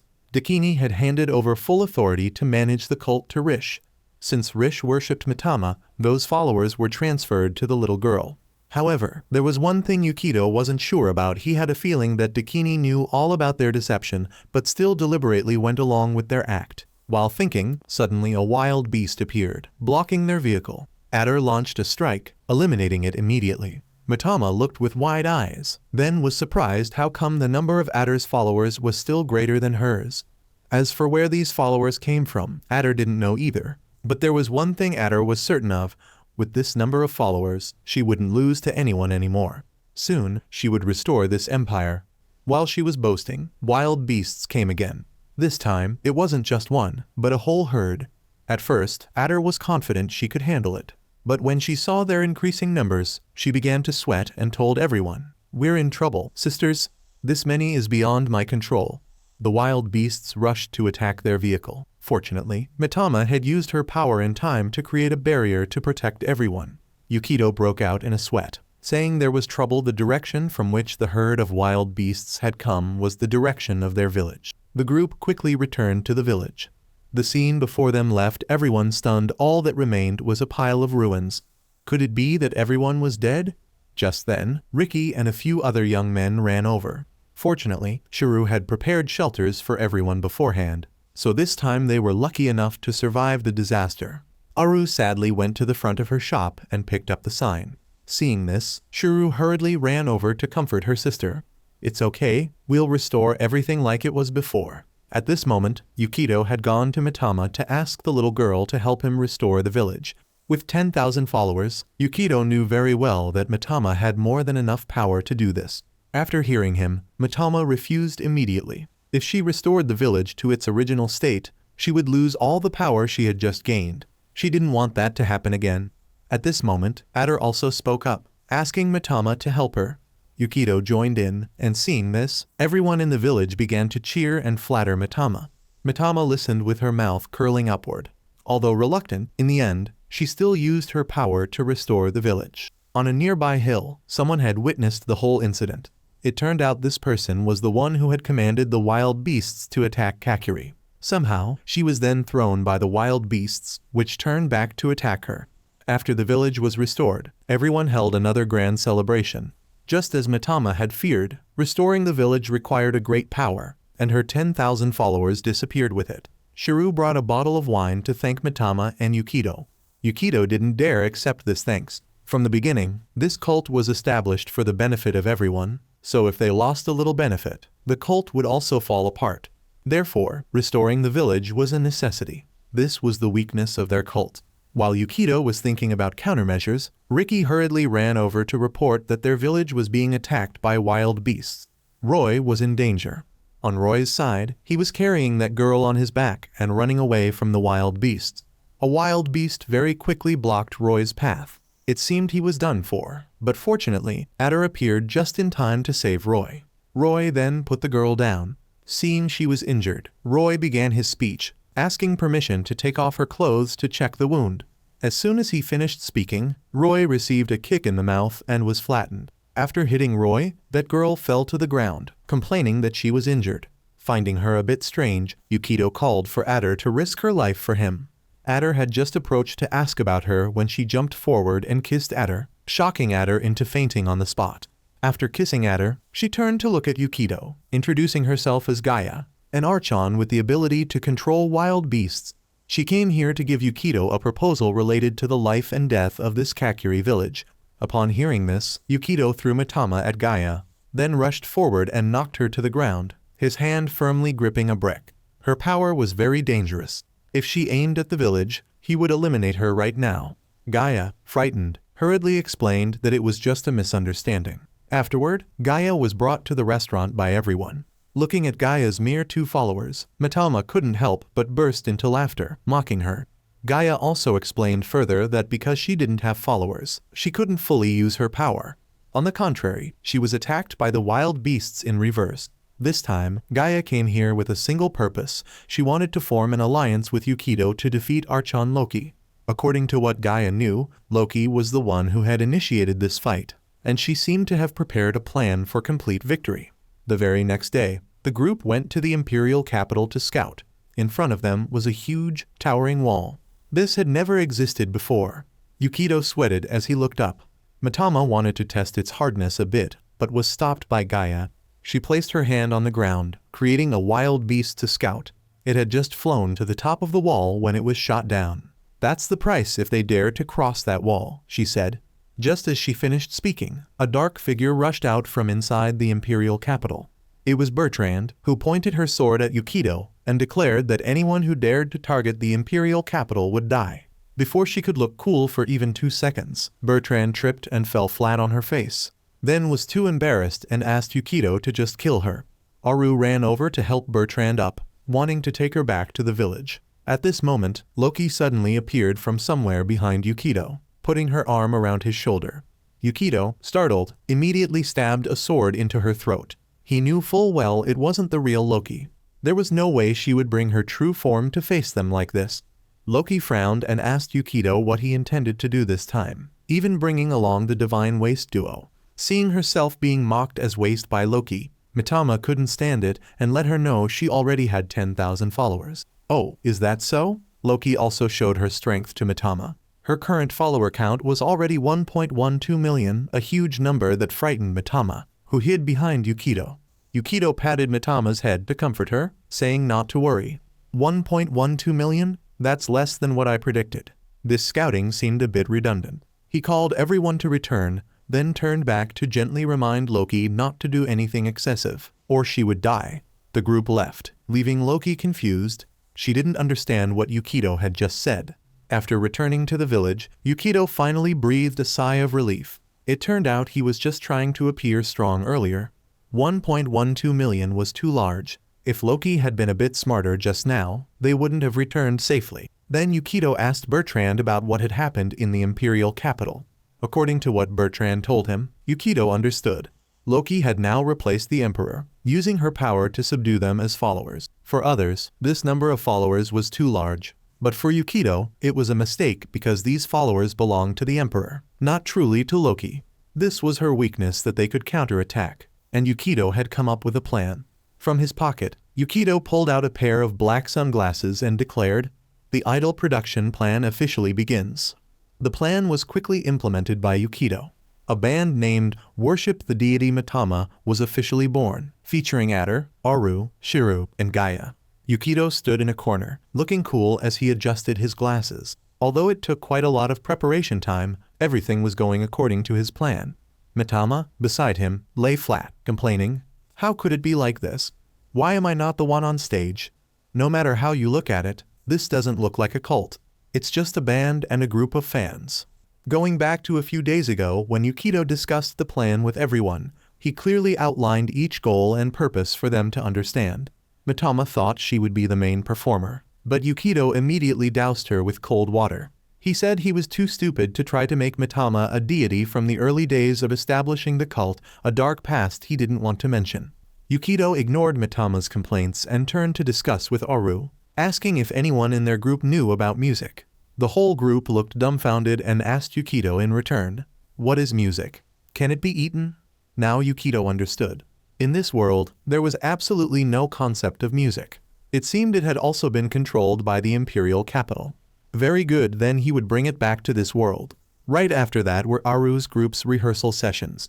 Bertrand was also allowed to participate at first, but she had absolutely no talent and was immediately kicked out by Yukido. Back to reality, Yukido happily stood looking at his achievement. People tend to follow trends. If music was conveyed by him to a certain extent, it would become a wave. Matama still wasn't satisfied and complained. At this moment, her power increased. Matama thought she had gained more followers and checked, but it hadn't increased at all. This was also part of Yukido's plan, a practical experiment. Yukido recalled the early days when Aru and Shiru had just joined, and Matama's power had increased dramatically. At that time, they thought Aru and Shiru were special, but after careful reflection, Yukido believed there must be another reason, and he had found it. It was the cohesion of the church. From the beginning, their cult was established based on benefits, so that was a weakness that could easily collapse. But now it was different. Thanks to music bringing them together, the faith and cohesion of the cult would increase dramatically. With this much power, Matama wanted to go challenge Loki right away, but was held back by Yukido. Before that, there was one matter he needed to resolve. Yukido returned home, where Bertrand was crying, thinking she was useless. Yukido pointed at Bertrand's face. A person who doesn't know how to play instruments, doesn't know how to sing, and doesn't know how to dance, what can Bertrand do? Bertrand cried even louder, begging Yukido not to abandon her, promising to do anything he asked. Just waiting for this from Bertrand, Yukido gave her a mission: to monitor all of Gaia's actions. Following Yukido's orders, Bertrand snuck onto Gaia's vehicle and followed her everywhere in Kakuri village. When she saw two children shooting marbles, Gaia stopped and jumped down to greet the kids. Then she pretended to fall to the ground so the little ones would help her up. To thank them, Gaia began to persuade them to come to her house to play. Somehow the children here were too smart. Even though Gaia said she had a lot of candy, they refused and left. In a nearby forest, a little girl was being attacked by wild beasts. Bertrand drew her sword and rushed to help. But before she could get close, Gaia had already taken care of the wild beasts. Then Gaia invited the little girl to come to her house to play. Of course, being too scared, the little girl had already run away. Gaia sighed deeply, then drove the beast away. Bertrand followed Gaia all the way home. As soon as she opened the door and entered, the children ran to greet Gaia. Each one called Gaia mother and was very close to her.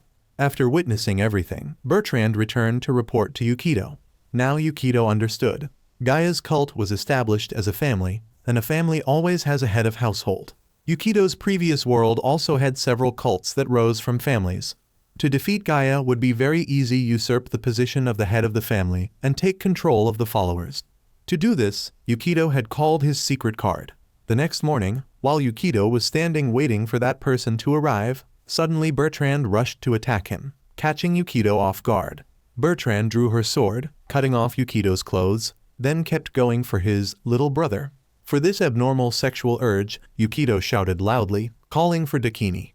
Rish slapped Daini on the butt, telling her to turn off that power, which helped Bertrand return to normal. Daini excitedly ran over to tease Bertrand, making her cry with embarrassment and run away. Then she turned to threaten Yukido, saying they weren't his henchmen to be called upon whenever. This time, it was out of respect for Rish that they came to help Yukido.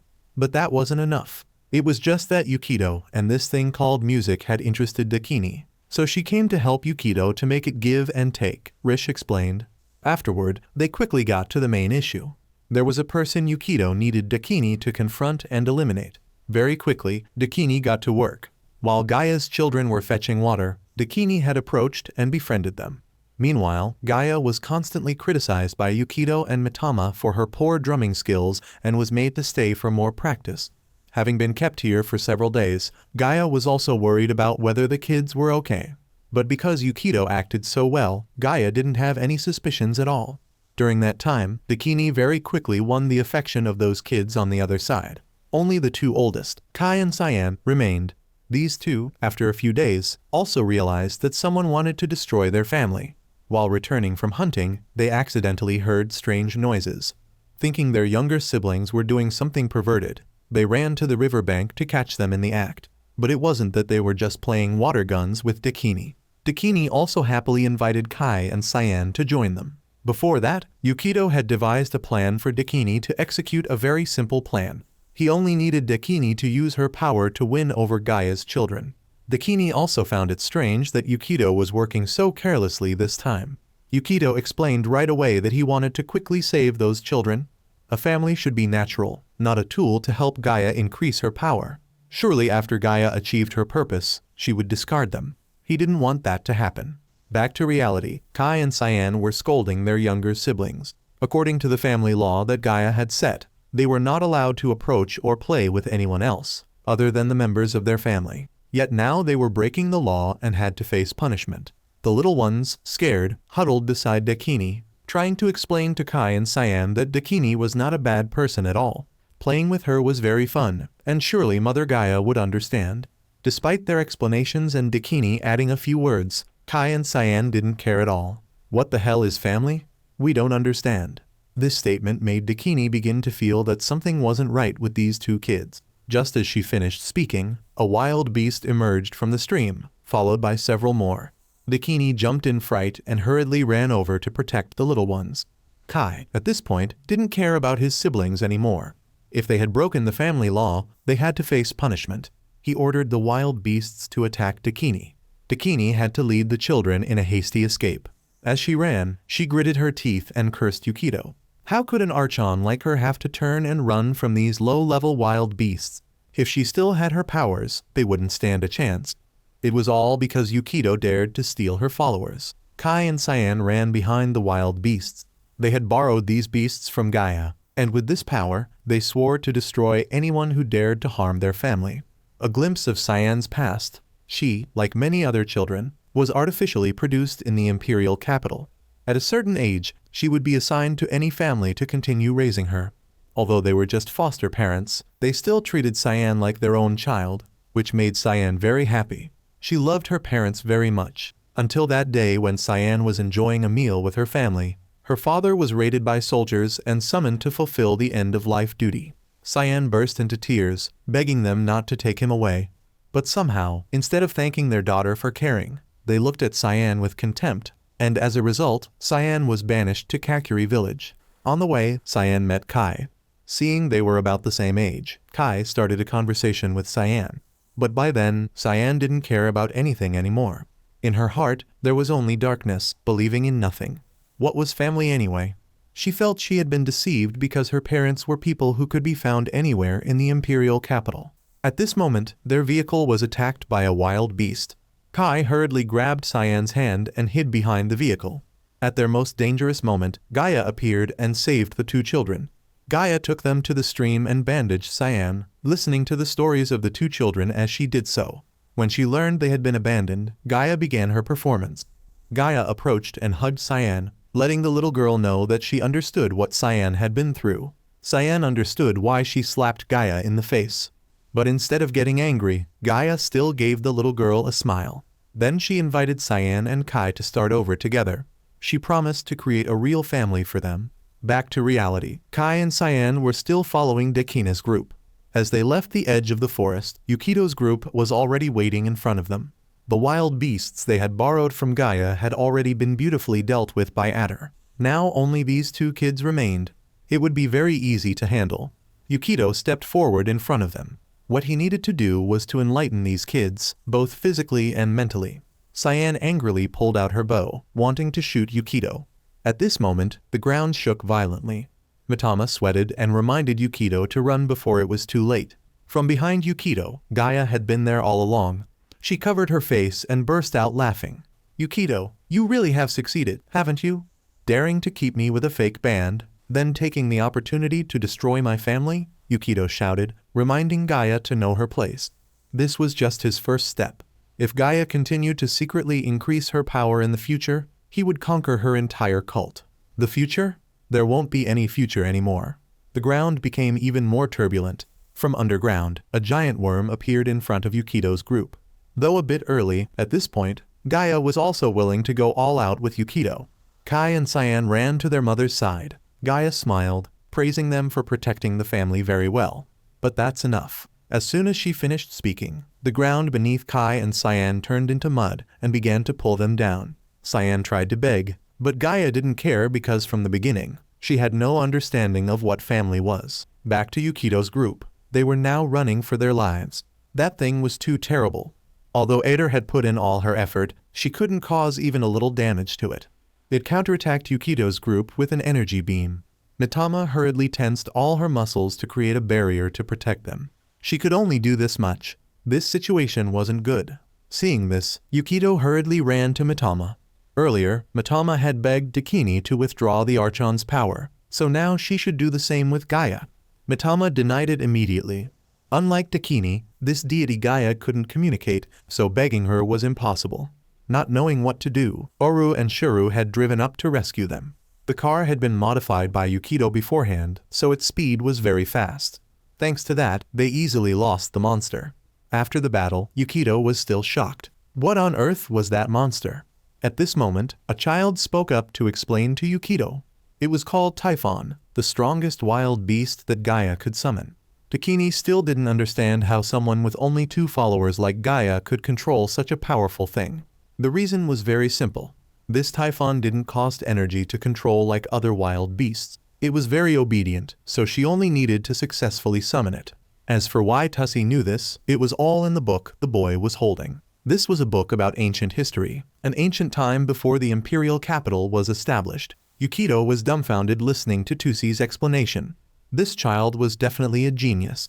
How could someone so young remember the history of formation from ancient times? Compared to the people beside Yukido, Tussie was a real bargain. Yukido moved closer, about to ask Tussie to do something, when the Typhon appeared from under the ground.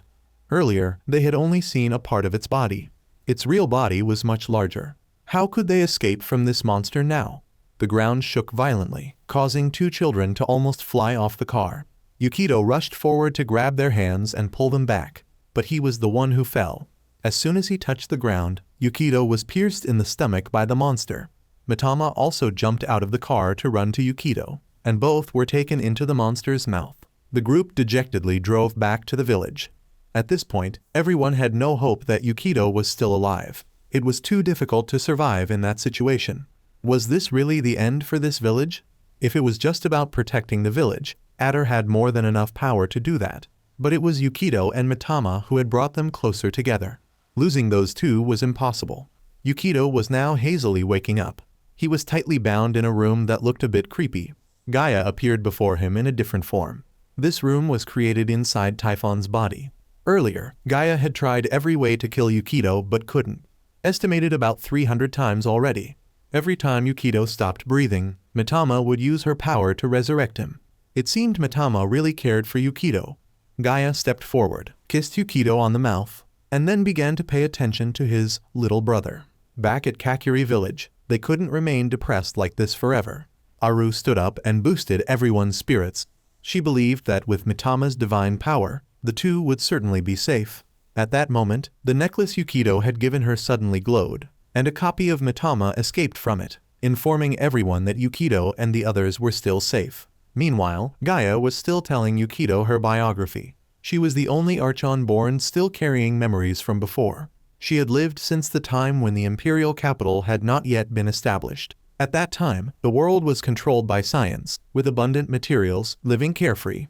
Yet there were still elements with deviant thoughts who wanted to turn this world into a place worshipping deities. Gaia's mother had established a cult and turned her into a tool to attract other followers. She didn't care about using a knife to carve symbols on Gaia's body, which made Gaia's thinking increasingly deviant. Until the climax, when Gaia killed her own mother, she was captured and turned into an Archon. Gaia grabbed Yukido's hair, letting him know that from him emanated a scent very similar to her old mother, a scent that deceived others and controlled their minds. That was the only reason Yukido could develop the cult so strongly in such a short time. Gaia began to choke Yukido, declaring that she extremely hated those who worshipped deities. If Yukido and the Archons dared to bring that back, she would destroy them all. Yukido's mind began to fade. Was he going to die? Just at this moment, a loud noise rang out outside Typhon. It was Eru's group. They, along with the performance troupe and all the followers, were shouting Yukido's name in unison. Yukido and Matama had helped them so much. Now it was time for them to repay the favor for saving their lives. With the microphone in hand, Aru pointed at Gaia, who was watching everything, saying, "Return our comrade, or don't blame us." To Aru's singing, the group's performance officially began. The cheerleading team led by Roy cheered enthusiastically. Thanks to that, Adder's power quickly returned. Feeling that was enough, Adder called out to Bertrand and threw her an instrument. The rest of the performance had to be carried out by Bertrand. Then Adder rushed up and delivered a strike that pierced Typhon's head. Daini was still playing the instrument very diligently. Suddenly, Rish approached from behind and hugged Daini, beginning to whisper sweet words in her ear. Rish hoped Daini could save those children for her, and for her deceased mother. If that was Rish's wish, Daini couldn't refuse. Daini drew a heart and attacked Typhon. Her power was love. Although it didn't cause damage, once hit, Typhon's heads turned and bit their teammates. Adder flew around Typhon, attacking them, while below, Roy's cheerleading group was still very enthusiastic. And that was the plan this time, devised by Aru and Shuru. They remembered very well what Yukido had taught them. The power of deity would increase if the enthusiasm and unity of their followers became stronger. Gaia, sitting in Typhon, was still sipping her wine as if nothing was happening. There was no way they could defeat Typhon so easily. Immediately, Typhon's heads grew back. It counterattacked, bombarding Eru's performance group. Just at that moment, some vines had grown up to tightly bind Typhon. This surprised Sheru, but Adder found it normal. If Matama was still alive, her power would also be increased like Adder's. Inside Typhon, Matama complained that she had used all her strength to control Typhon. Now they had to rely on Eru's group and Yukido. Yukido shouted loudly, calling Gaia, who was beside Matama. "Oh, do you want me to torture you more?" Gaia approached Yukido, and immediately, Yukido headbutted Gaia and then breathed a sigh of relief. Earlier, he had some unusual thoughts. It was because Gaia had injected those thoughts into his head. But at this point, no way. Hearing this, Gaia burst out laughing. Discovered already? But so what? You can't turn the situation around. At this moment, Matama suddenly called Yukido. With the remaining number of followers and power, Matama understood she couldn't win in this situation. But things would be different if Yukido became her follower.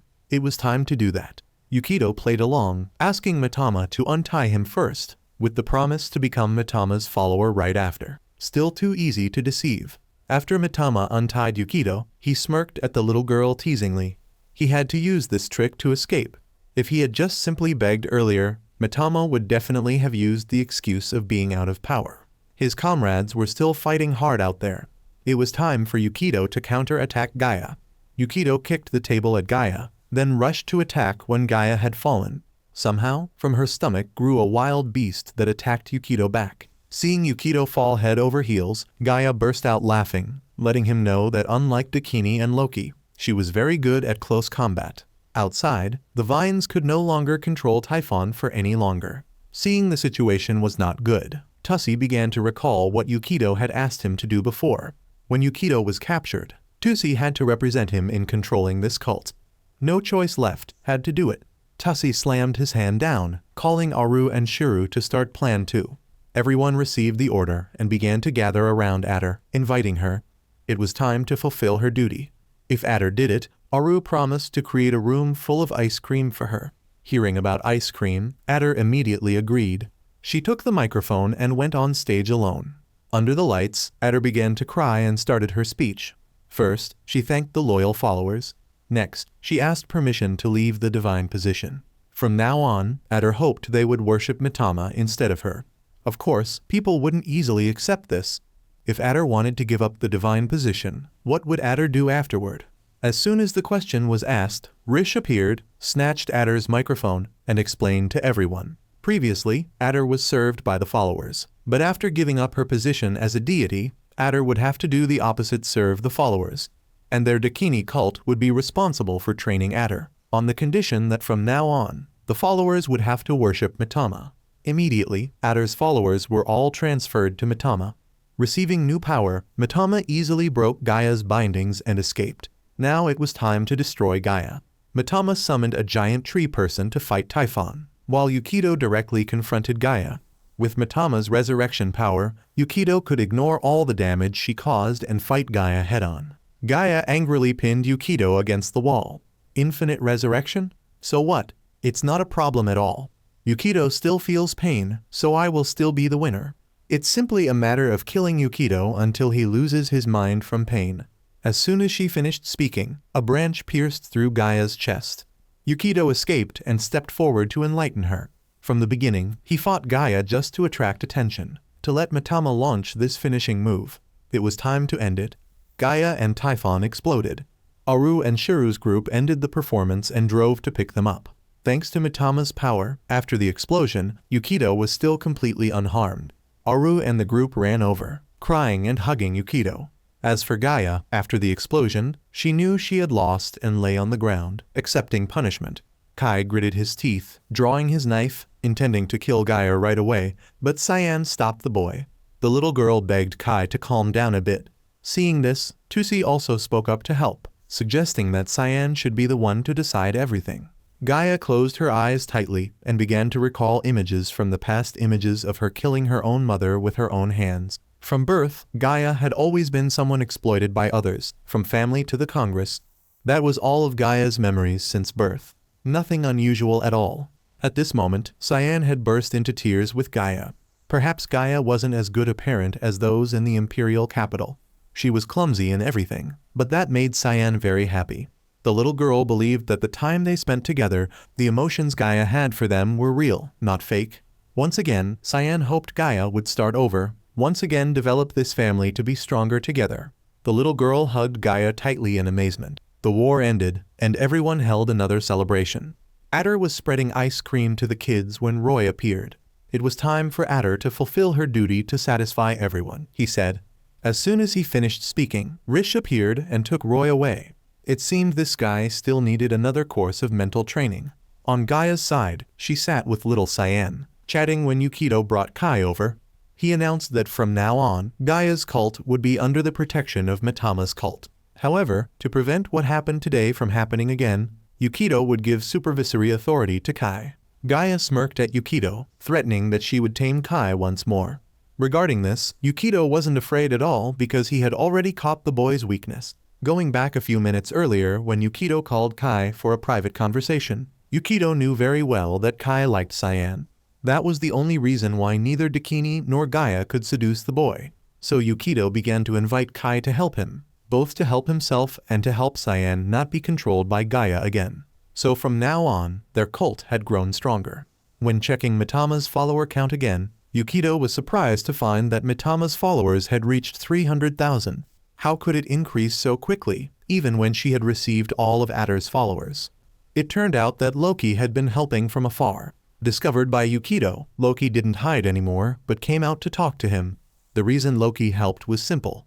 Partly she didn't want her opponent to fall so quickly, and partly she was afraid that if that Typhon attacked the imperial capital, the damage would be very severe. After exchanging a few verbal jabs with Yukido, Loki turned and left. A while later, when Yukido was standing in contemplation by the stream, Aru and Shiru ran over to call him. Having them there, Yukido also opened up a bit about himself. This was where he first met Aru and was brought to the village by her. From then until now, there had been many ups and downs, but he had been very happy. There were too many memories and things in this village that couldn't be lost. Yukido narrowed his eyes, declaring that whatever the price, he would protect them all.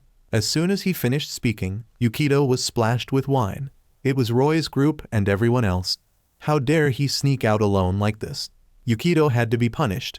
Everyone continued to party by the stream. Meanwhile, Aru and Shiru held out their hands, leading Yukido to escape. Yukido laughed, taking their hands. Although this world still had the existence of deities, it was worth living in.